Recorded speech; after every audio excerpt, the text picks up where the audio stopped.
guys, it's me, Nan Calyas, full-time content creator. So ngayon guys, mga kababayan ko dyan mga Tagalog, magbisaya muna ako dahil na-miss ko talaga. Sa karon, sugdan na nato, muna tong procedure, nagpakulo kog tubig mainit, unya kahumana na, kulo na.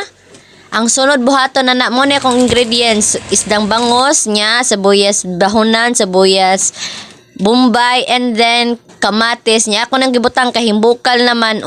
Gipaulhin akong kamatis kay malata in taon nag ipauna no. So karon, muna itong kuan, sekreto ang sinigang nga powder. Nya ibutang tana sa kuan kaha atong ipabukal kay lain po duwa na ilasa og di na mahimong sinigang. Unya wa man tay kangkong di pud uso ning kangkong diri sa Leyte. Wala lang sa, so diha mura lang na siyang tuwa. Huy, di pala siya mahimog tuwa kay na may sinigang nga powder.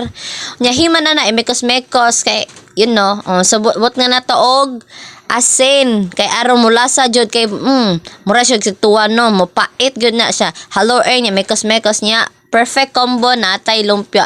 Barato ra ni kayo 45 pesos. Maoro to. Thank you for watching. Bye.